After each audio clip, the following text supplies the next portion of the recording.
Hello, my name is Dr. Jennifer Daniels, and I am a formerly licensed board-certified family practice physician trained in the United States. And this video is dedicated to the 107,000 Americans every year who die in the hospitals at the hands of competent physicians prescribing medications as they are intended according to protocol and instructions. Now, this has been talked about by many really famous, studious people who've put a tremendous amount of effort into documenting this effect. This has appeared in the Journal of the American Medical Association and many credible journals. But sometimes a problem is so big, a problem is so huge, that in order to understand it, you actually have to take one small little piece of it, like the facets of a geodesic dome. Once you understand the configuration of one facet, then the whole construction of the dome becomes easier to comprehend. And I believe the problem, or the issue of 107,000 people every year dying at the hands of competent physicians from properly prescribed medications, is one such problem. Did you know that from time to time, your physician, in fact every physician in the United States, receives mail from pharmaceutical companies letting them know about new developments concerning certain drugs? And these drugs let your doctor know what to do and how to safely prescribe medications for your benefit. And I think if we look at this mail, we're going to learn a whole lot. So let's open the mail. Even though I no longer practice medicine, I do still get these letters. So this is a letter that I got in the mail. Important drug warning. Now in the old days, this box was a black box warning. Now it's red. And so this is an important letter. It says drug warning. So we're going to open it. And there's a lot of stuff in this mail. First of all, there's a personal letter to the doctor. Important drug warning. And it says, Dear Doctor, there's some new information I'm summarizing for you. New information about this drug. In this case, it's Orlistat, but it could be any drug. And it tells you contraindications, reasons why maybe you might not want to use it, warnings and precautions, and adverse reactions, and a little bit of background about what the FDA is requiring. Okay, nothing unusual there, so we have important information. That's good. And then we have a summary of important information about Xenical. Now, this summary of important information is written just in case the doctor doesn't have time to read the other things in the letter. Now, this is an important piece of summary, so the doctor has to read this if she reads nothing else. And basically it says that this particular drug, we'll call it Orlistat, that's a generic name, because again, this could be any drug. Doctors get letters like this all the time. And so it should not be used in patients who have malabsorption, who are pregnant, who have gallstones, and who are allergic to the drug. Okay. Warnings and precautions. This can decrease the absorption of certain other drugs. Patients should be encouraged to take a multivitamin supplement. Rare cases of severe liver injury, blah, blah, blah, resulting in death have occurred. Patients may develop increased levels of urinary oxalate things forming urinary stones, and renal insufficiency. That's a big word for needing dialysis. So we could die from liver failure or need dialysis for kidney disease. And substantial weight loss, that means if this drug works and really does help you lose weight, you could get gallstones. And that the doctor, have to check for other reasons for obesity before I prescribe Orlistat. And also a patient should be advised to adhere to dietary guidelines, namely eating a diet which is less than 30% fat. Now, when they do that, of course, Xenical works better. Well, if you adhere to a diet that's less than 30% fat and you're eating a diet 50% fat, if you reduce the fat in your diet, you're going to lose weight anyway, even if you don't take a particular aid. But that is beside the point. So, summary here is there's some pretty hefty side effects here and warnings, namely death and dialysis. Okay, Now, we have more in this envelope. There's a lot of stuff in this envelope. We also have in this envelope a package insert. It's big.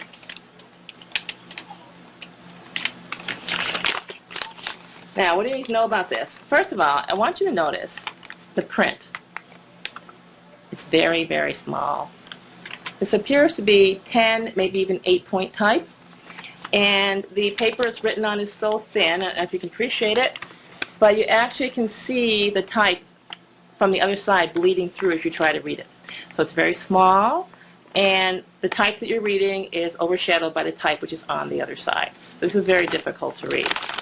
And I want you to see how big this piece of paper is, okay? And this is 2 sides, small print. Average busy doctor, I don't think he's going to read all of it, and I don't think the Orlistat folks do either. That's why we have a special summary. However, there's a lot of very important information here. Namely, we have recent changes, highlights of prescribing information. We have indications, reasons why you might want to use the drug. We have dosage and strength, contraindications, warnings, adverse precautions, drug interactions, use in particular populations, and overdose description, clinical pharmacology, and clinical studies, and how to store this thing, and also special information on how to counsel the patient. And I think it's probably going to be pretty important. In fact, I'm looking forward to that section because I already know this patient could end up on dialysis or even dead if I prescribe, or when I prescribe this drug. So let's take a look and see what we've got here. So first, let's take a look at the full prescribing information. And that starts over here, full prescribing information. And as we take a look at this, one thing that's really touted in medicine is placebo-controlled clinical trials. And we see here that this manufacturer is very responsible, and they did use a placebo-controlled clinical trial. However, their subjects are all teenagers.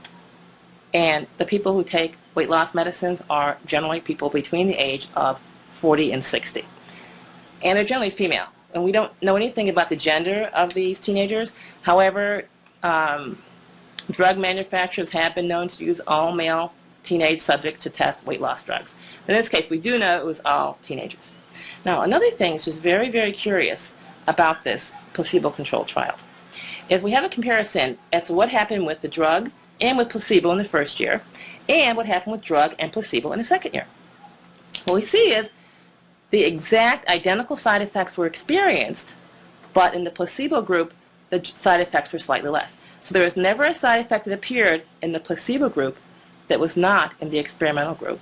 And there was never a side effect that appeared in the experimental group that was not in the placebo group. So the footprint of the placebo and the footprint of the drug appear to be identical. This is another dirty little secret that most people don't know. Placebo is usually not a sugar pill. Yeah, that's right. Placebo can be anything. And drug companies have successfully argued that they can't use a glass of water or a sugar pill for placebo, because then the people who are not taking the placebo, or people who are taking the placebo, would know it because they wouldn't have any side effects.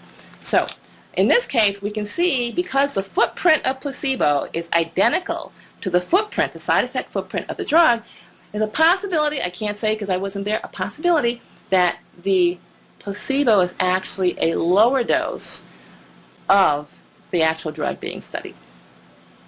What does this mean? This means that when you test a drug and a drug has certain side effects, you compare those side effects to placebo, presuming that the side effects you observe with placebo would be the same side effects of anyone walking down the street with no drug exposure at all. And as we can see, this is obviously not the case. So whatever placebo they're using is not biologically neutral. We can see that because the side effect profile of the placebo is the same as the side effect profile of the drug being tested. So that's already a bit of a concern, red flag, if you will. Now, so we've got through that. We've figured out our adverse reactions and side effects, as compared to placebo. And now we're going to take a look at drug interactions. Okay, we don't need to look at those because there really aren't very many. But now, let's take a look at the side effects.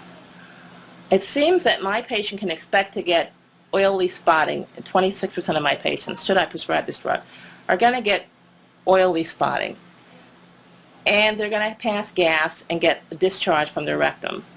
And they're going to have to go to the bathroom really, really quick. And sometimes they're not going to make it. That's called fecal incontinence. So they can expect to have embarrassing events with their pants full of you know what in 7% of cases. So that's going to happen. Now, just in case, so this is basically a summary of this side. So in case my eyes haven't gotten all blurry by now, or I haven't lost my attention, let's turn to the other side. Here's where it gets really, really interesting. This is a graph. And take a look at this graph. It's very interesting. I want to show it here, right there. Okay. But you can see all those dots kind of look like a triangle. And you could have easily have drawn a line going up and over, but they decided to draw a line going up and over, suggesting that the higher the dose of the drug, the more effective the drug is. Now, again, this is very, very small print. So unless you have your magnifying glass, you would notice on the x-axis here that the dosage usually prescribed is 360 milligrams a day. Well, 360 milligrams brings you all the way out, to here. So in other words, here on out is the benefit you would get from increasing your dose. So we can see it's a flat line. There's no benefit in increasing a dose of this drug. Not only that, if you say all the drugs at or above this line showed patient benefit, maximal patient benefit was actually seen at a dose lower than the recommended dose. Again, it would take a doctor pretty much a fair amount of time, and if I were a doctor in an office, I would already have a line waiting outside while I'm reading this package insert. So that's one piece of information. Now this is another piece of information. Again, pictures are really tell 1,000 words.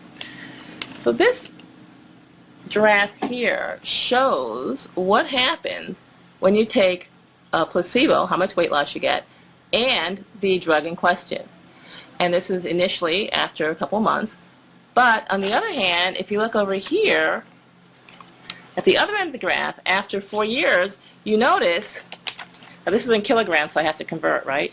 So at the end of a 4-year test period, in exchange for risking death due to liver failure, kidney dialysis, gallstones, and soiling my pants with an orange or brown discharge, I'm going to lose an additional 6 pounds than had I never taken the medication at all. So for a 6-pound weight loss, I'm risking death. Not me, the patient. I would just be the prescribing doctor. So it's the patient taking all the risks here. So now, in the end, they have a little summary section here on patient counseling. Now, this tells the doctor, now don't forget, this is what you need to tell the patient. This is your special patient counseling information. And these are information for patients. So, how to take the drug, medicines to take with it, commonly observed adverse events like soiling your pants, potential risks and benefits, and dosing instructions. Doesn't mention death or dialysis at all. No mention whatever of death or dialysis. To apparently frequent enough side effects that they had to be put in the package insert, and the FDA demanded they be mailed out. Now this is what the patient gets. I don't know if you can appreciate this, but this is much, much bigger type. This is Orlistat, much bigger type. And this is all the information that the patient gets about the drug. No place is it mentioned the possibility of death or the possibility of dialysis. And what it says to the patient, in summary, is this patient information leaflet summarizes the most important information about orlistat. If you would like more information, talk with your doctor. You can ask your pharmacist or doctor for information about Xenocol that is written for health professionals. But can the patient really do that? Truth of the matter is, I only have one copy of this package insert. I could give it to the first lucky patient that comes along, but they didn't give me a whole pile of these. And since this is not an 8.5 by 11 page, and because one side bleeds through to the other, it's very labor intensive to copy it. And if I did copy it, the copy probably would not be legible. So actually, I'm really not in a position to give the patient a copy of the package insert. Now, what does this accomplish? Why would a company mail such a mailing? Well, first of all, there's a net effect. One, the patient remains uninformed. The patient is not told the medicine is deadly. The doctor is not instructed to tell the patient that the medication is deadly. In fact, the implication is that he's not supposed to tell us the patient, because on the package insert, they tell the doctor exactly what he should be sharing with the patient. And the risk of death and dialysis is not on that list. And when I was in medical school, we were often told that sharing this information with the patients was not appropriate because patients would not know how to handle this kind of information. So, distributing information in this manner leaves the patient in the dark, leaves the patient coming to the doctor's office in response to commercials demanding this drug, and sales of this drug or any other drug marketed in this manner would continue to soar. Now, why inform the doctor at all if the intent is that the patient never know and the doctor never inform him? Well, when a patient does die and the patient and the family, the survivors, decide, I think it might have been that drug, then they have legal recourse to sue the doctor for satisfaction because the doctor was informed. The drug company is no longer legally liable because they informed the doctor. And so this is the doctor's failure to give informed consent, which is actually, if you look up the malpractice law, there is such a offense. And it becomes a doctor oversight for not sharing the information, not a drug company oversight for concealing the hazard. And there were very famous arthritis drugs in the past where the drug company did not inform the doctors of the hazard, and so patients en masse had access to the drug companies in terms of financial liability. And so this type of notification process leaves the drug companies off the hook, leaves the doctor basically holding the bag if he follows his protocols and does as he's instructed and as he's told. And this is how 107,000 Americans die every year from properly prescribed medication. Hi, this is Dr. Jennifer Daniels, and this is part 2 of Murder by Medicine is No Accident. To recap part 1, we reviewed the literature that's mailed to doctors often to alert them when drugs have the side effect of death. And we also reviewed how this literature often instructs doctors not to inform patients of the particular hazard, death. I would just like to explore that a little bit further to say that in the package insert, as extensive as it was, the doctor's only told in one place to discontinue the medication. And he's told to discontinue the medication when the patient is urinating black and defecating gray. This is a symptom of terminal, that means near death, liver failure.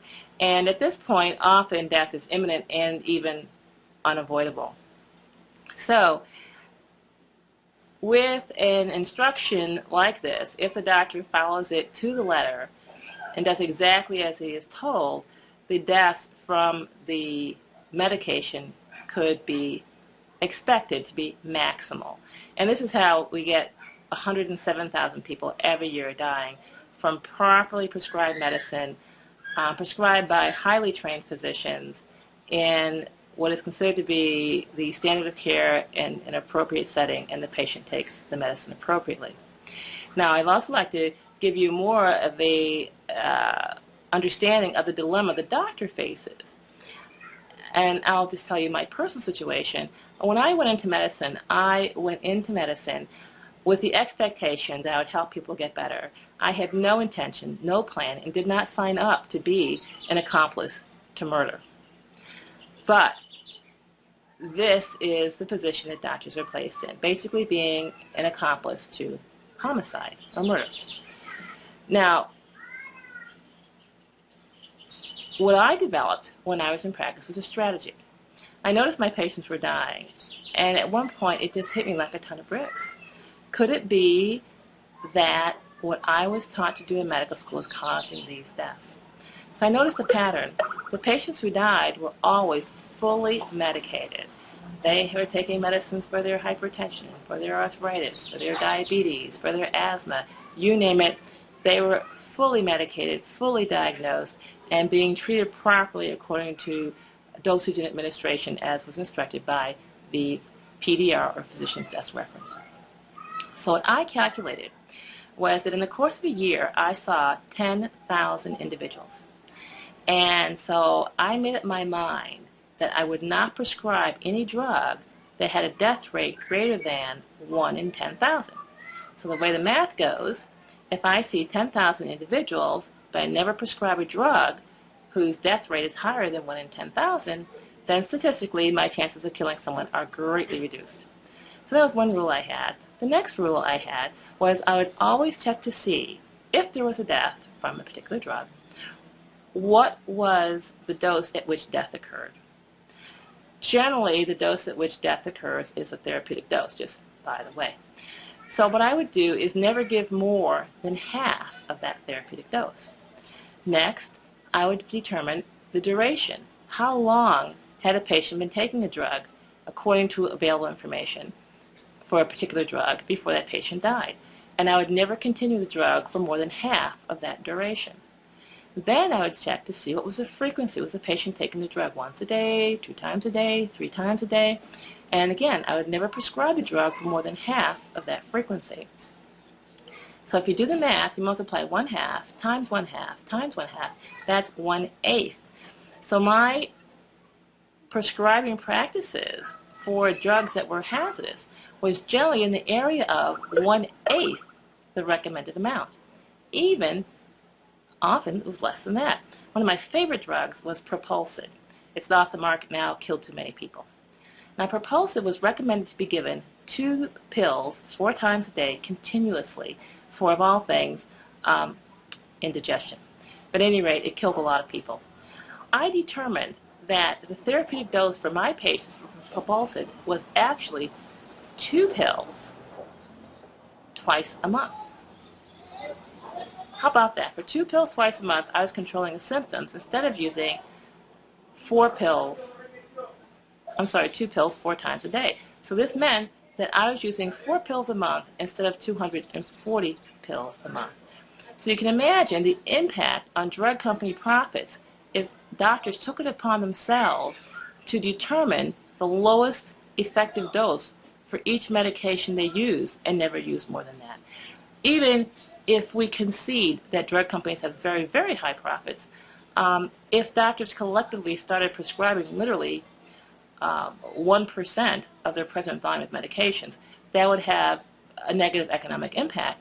And so rather than experience this plunge in sales and corresponding plunge in profits, doctors are given information that encourages them, in fact, directs them to prescribe literally a lethal dose in all cases, and to only stop the drug when signs of death are imminent. In other words, stop the drug so the undertaker can measure the body. And this is pretty drastic. Now, the other thing that I did was I would give people a natural remedy for each affliction. And I would say to them, look, this is a natural remedy. If it doesn't work, here's a prescription. Get the prescription filled. Now, I found out over the years that what actually was happening is people really were trying the natural remedy first. And they're getting such great results that they were literally filling fewer than 10% of the prescriptions that I wrote. I found out about this when I received irate visits from the drug reps. That's another story. So what happened in my medical practice then was my death rate actually went to 0. The deaths of people under 60 just didn't happen. And even people who were over 60, so all ages, people simply were not dying unless people would often come to my practice and say, look, I have this very bad case of cancer. I don't want anything at all done. I just want to die, and can I count on you to let me die and to sign my death certificate at the right time? I said, okay, sure, I can do that. So those were the deaths that were in my practice. So I did not have any of these unexpected, mysterious deaths of fully medicated individuals. So one way, so that's how I as a doctor prevented being an accessory to murder, or extricated myself from the position of being my patient's executioner. Now, you're probably watching this and thinking of it from the perspective of a patient.